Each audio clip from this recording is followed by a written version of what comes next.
Direct છેડા વાળા નહીં માનતા છે ગુરુ નજો ખરા ધડકાઈ પાછા ની આવો મારું નામ નહીં અહીં મેળ નહીં પડવાનો ભગવાનને જવું પડ્યું રામચંદ્ર ભગવાનને જવું પડ્યું એ ભગવાન કૃષ્ણને સાંદીપની ઋષિ પાસે જવું પડ્યું ભગવાન રામને વિશ્વમિત્ર પાસે જવું પડ્યું કબીરને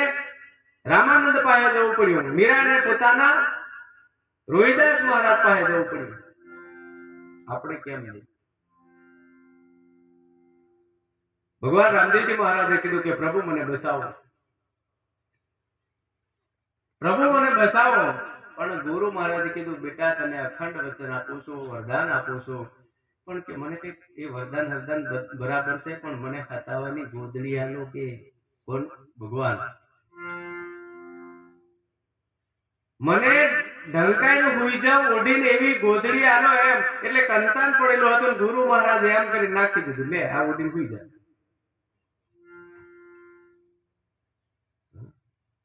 એને દેખાતું નતું પણ ગંધ આવી પગ છે આટલું ઉગાડો હતો અંગૂઠો ગુરુ કે છે કઈ કોઈ છે નહીં એટલે ગુરુ મહારાજને કે તમે હટી જાઓ ભલે ગુરુ છે કઈ નહીં પણ તમે આમ હટી જાઓ જીભ સીધો ખેંચવાનું ચાલુ કર્યું જેટલું ખેંચવા લાગે એટલું ખેંચી થાકી ગયો સાહેબ અને હાવ થાકી પડ્યો ને ત્યારે ભગવાન રામદેવજી મહારાજે જમણા પગનો ધીમે રહીને આમ ધક્કો માર્યો પડી ગયો બધા કે મારી નાખેલો એમ કે પણ બધા બીજાને એમ કેવું છે કે ભાલાની આણી કરીને એમ કરીને નાખેલો ને ત્યાં ઠાવર ની પડ્યો સદગુરુ મહારાજ ઈ ઠાવર ની પડ્યો મારી નહીં નાખ્યો ભાલાની આણી કરીને એમ કરીને ઉછાળ્યો હતો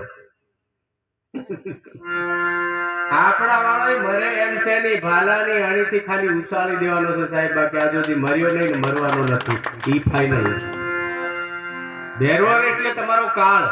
ક્રોધ અહંકાર તમારો છે ને ઈ મરી જાય ને જો મરી જાય ને તો પછી વાત પતી ગયા ધરતી પર આ જગત ચાલે ને ચાલે પણ તમારામાંથી સદગુરુ મહારાજના જ્ઞાન રૂપી ભાલો લઈને એને ઉડાડી નાખવાનો છે બસ ચાલ તું તારી જગ્યાએ આ જ્ઞાન આપણને આપણા મહાપુરુષો આપણા સદગુરુ મહારાજે આપ્યું છે ને ઈ જ્ઞાન લઈને આપણે કદાચ સાહેબ ભક્તિ કરો ને અમારા મહારાજ હમણે બહુ મસ્ત ભજન ગાય મેરું તો ડગે જેના મનડાના ડગે પાનબાઈ ભલે ભાંગી જાય બ્રહ્માંડ ઝીણી ઝીણી વાતોમાં પાછું નહીં પડવું દુઃખ તો નાનું મોટું આવશે વિપરતું પડે પણ વણશે નહીં સોઈ હરિજનના પરમાણ મેરું ડગે જેના મનડાના ડગે પાનબાઈ ભલે ભાંગી જાય બ્રહ્માંડ આવવાનું છે શરીર છે બીમારી આવશે અને દુઃખો બધા હેના ઉપર છે ખબર તમારા મારા મન ઉપર છે હમણાં ભાઈ બેહરેલા નતા મારું બેન કોઈક વાતો કરતા હતા કશું આવી પડ્યો એમ કહેતા કોને આવી પડ્યું ખબર નહીં અને તમને હજુ કશું આવી જ પડતો હોય ને તો તમારા પતિ ગયો સમજી લેવાનું હા તમારથી ભજન ને થાય કોકને વેસી નડે કોકને ભૂત નડે કોકને મેલડું નડે કોકને ઘરના દેવ નડે એ અને નડે એનું કારણ છે મેં મહી બેહેલા ને તોય વાત કરી નડે એનું કારણ છે કે તમે તમારા ઘરમાં બાંધ્યા છે એટલે મેં ધમાલ કરે છે હાકી ઠોકીને બહાર કાઢો ખરા તમે મનથી બધાને ધારી લીધા છે કે ફલાણો નડે ઢીકડો નડે પીલો નડે આમ નડે અને આ નડતર નહીં નીકળે ને ત્યાં સુધી તમે મૂળ ભક્તિ ને મૂળ જ્ઞાનની પ્રાપ્તિ કરી શકવાના નથી તમે કોણ છો બીજા તમારા ઘરને તમને હેરાન કરે તો તમે હું હુઓ છો એમ કહું નારુભાઈ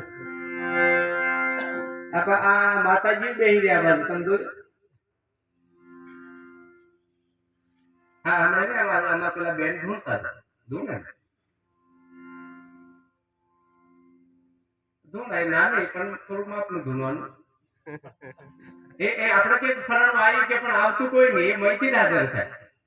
મહીથી જ થાય ને હવે કેમ કે એક છે બીજો હમાય એવું છે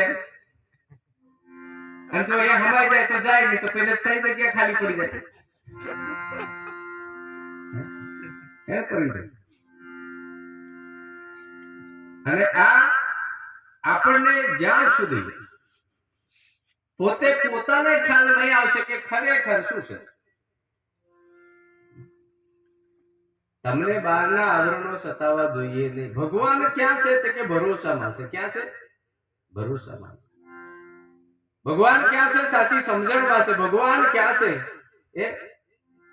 હમણાં આપણી બાઈઓ છે, આપણે ગમે ત્યાં ઘર છોડીને બહાર જવાનું હોય ને, ભરોસો હોય ને એને ગમે ત્યાં ફરીને આવે તો ચાલશે. ભરોસો નહીં હોય તો તમે ખાલી એક કે બે ઘર વટીને તમે ફરીને આવો એટલે તરત જ ચાલુ થઈ જાય. કાંઈ કીધું બોલતો કહાની કેમ કે ભરોસો નહીં. હમણાં જ અમારે વાટે આવતા હતા તે વાતો કરતા આ બાયું પાછું છે ને મારે ખતરનાક